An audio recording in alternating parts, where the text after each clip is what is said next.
Hi, I'm Dr. KK. Today at Vegas Vitality, we are making Nigerian beef jerk called Suya. Imagine the tantalizing aroma of spicy, smoky beef skewers wafting through your backyard or your kitchen. Every bite, a burst of rich, fiery flavor that takes you straight to the bustling streets of Lagos. Today, we are uncovering the secret to the perfect Nigerian Suya, a dish that not only satisfies your taste buds but also connects you to the heart of Nigerian culture and tradition. Are you ready to spice up your culinary game? Let's get started. Before we actually get into the business of making the suya, I am going to show you how we make the spice. You need a few ingredients to make the spice. The star of the spice is what we call kuli, otherwise known as peanut cake. I will link the video on how you make the kuli here.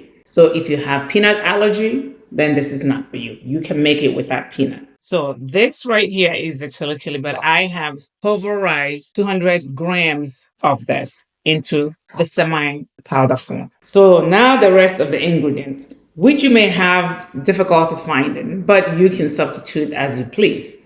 This is called African Negro pepper. It can be a little bitter, but it gives it a whole lot of flavor. And of course, it's an herb. It has medicinal value. Then we have what we call African calabash nutmeg. This is also packed with flavor and aroma. It comes as a shell, so you have to really take out the shell. We do not want the shell. The shell is quite hard. And then we have what we call oziza. I really don't know the English name for this, but it's almost like a peppercorn, and it is packed again with flavor. I have to tell you, when we cook, all of our herbs have medicinal value. Here we have some sea salt. This is about a quarter teaspoon of sea salt. And everyone knows this. This is some cloves. No need to mention all the properties of clove. We have ginger, again, packed with flavor, packed with anti-inflammatory properties, and all of its medicinal properties. And here is fermented chili pepper. This is the actual chili pepper. And we all know that this is where the capsaicins are, which make the food hot. And you need it to activate the turmeric, which is our next thing. Not necessarily needed, but I like the color of the turmeric. This is just to add color. And of course, to increase the anti-inflammatory properties of all of this combined. And then some people say you add some sugar or not, but this is monk fruit sweetener, not sponsored, but it has 0 glycemic index and 0 calories. If you're looking to not add all that extra processing to your food with regular sugar, then that's for you. Next, we bring in our Ninja blender, and then we're going to have all these combined. We're going to add this carefully. I'm going to blend them a little bit at a time because I do not want the peanut to produce a lot of oil, although most of the oil has been removed, but it still contains oil. Then I'm going to add the African Negro pepper, the clove, the nutmeg, all of the things that I need to blend. And then the pepper. I'm going to try to mix it all together so that they blend evenly. This on. And then we blend. I ended up blending them in 2 batches. And one of the things you will realize is that regardless of whether you have a glass blender or plastic one, you want to dedicate one for blending things that could stain your glass. So I dedicated this particular dry blender. So this is how it looks. Now what we're going to do is to combine the rest of the ingredients. Now, if you prefer, you can try sieving it. It's really not necessary. If you're not going to use it right away, you may want to dry it out because it is a little clumpy because of the oil in the peanuts. But I'm going to use it right away. So if you don't, then it is easier to just let it dry out or air dry in the sun or in the oven. I'm actually going to do some of that. I'm going to dehydrate some of it that I'm going to store once I'm done adding everything, because I'm not going to be able to use all of this for a meal. Now we just add the salt to taste, the ginger, a tablespoon of red onion, a tablespoon of garlic, And at this point, it's just mixing once you have blended everything individually. You want to thoroughly combine them.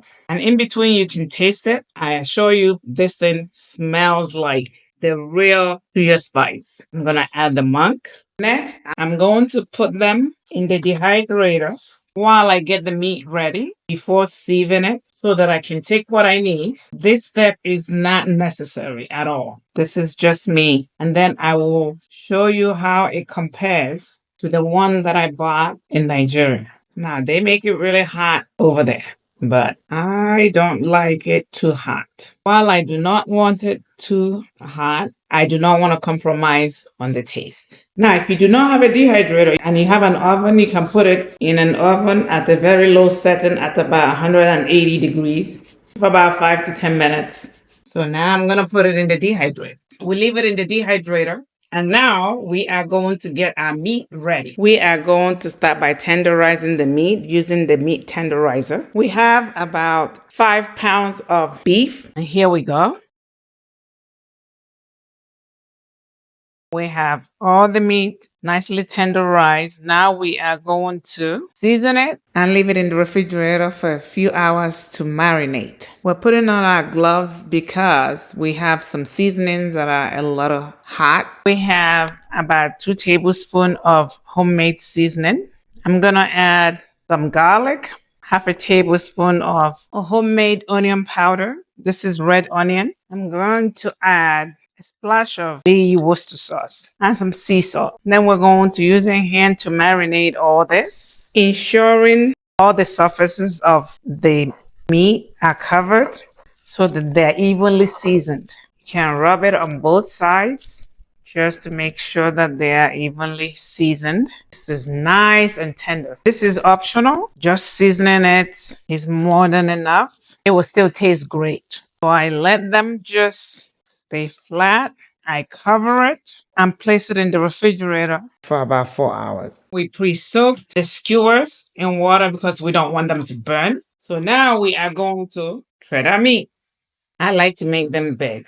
Now, depending on how much of it you want, you can shred them as much as you want or as little. And then I flatten them. So that's really how they look, so that every aspect of them is flattened. So we do the rest. I will do a few more and then the rest will be off camera. The good news is you can actually prep this in advance, depending on your family size or whether you're making them for commercial reason. In Nigeria, this is a street food. They never leave without selling out. If you like our video, share, comment, subscribe, and hit the notification button. This really street food is an amazing thing that if you try it, you will never eat the beef jerk here again, because this is made daily fresh. Generally, you can eat it with roasted plantain. You can eat it with any type of veggies. Traditionally, we enjoy it with fresh onions, especially the red ones. But recently, people have been adding things like cucumber and all kinds of veggies. Kidney nut is amazing. And any beef can actually do, or chicken. You just choose the one that you can afford and you use it to make your beef jerk. In the meantime, we have the oven at 350 degrees preheated, or you can cook them on the grill with charcoal. That will give it extra flavor. We are done. Now, these are extras. We're going to put them aside. And we are now going to bring out our suya seasoning. Now, I'm going to sieve it. Now, we're going to sieve. This is the suya seasoning all mixed together. Just because we say it's suya seasoning does not mean you cannot use it to cook your fish, to cook all kinds of food. This is so amazing. This is one that I bought in Nigeria, and I want to compare it to the one I just made. Mine is still a little wet, but this is mine, just made. And this is the one from Nigeria, almost similar in color. Now let me taste it. I already know what this tastes like. I know that it is really, really hot, and I can taste the salt really great. Now I taste mine. Did not use as much pepper. A whole lot easier for me, but both of them taste absolutely incredible. This is so good. It is so rich. You can use it for anything. You can use it to season any food. It is amazing. Now we are going to put it in a container that we're going to store it in. It smells so great. This is our homemade suya spice. Now to make our suya, I already put some of the suya spice in the bowl. We're going to season our meat. I'm going to grab each meat and then I'm just going to pat it to the spice and rub it.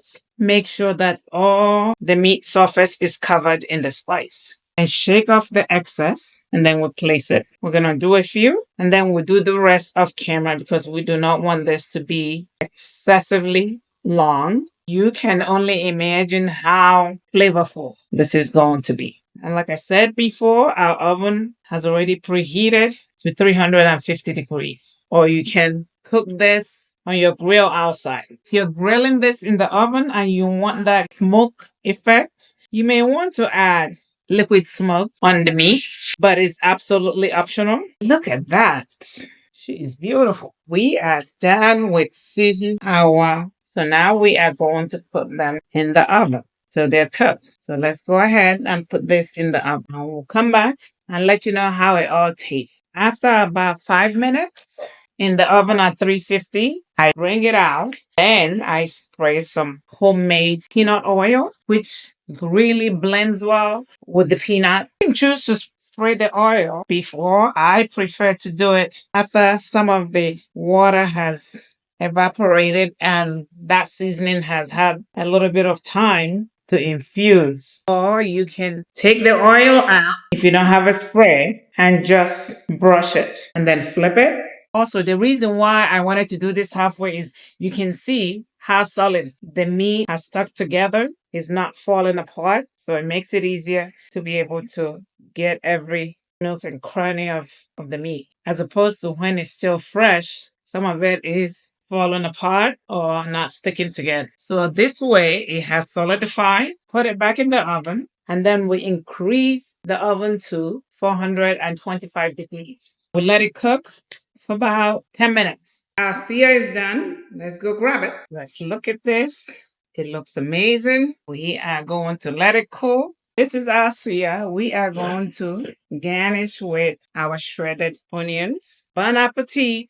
Now for the taste test. I don't even want to mess this up. It looks so good. It is so yummy. So soft yet crunchy. This is like a party of flavors going on in my mouth where all the spices are welcome. It is so great.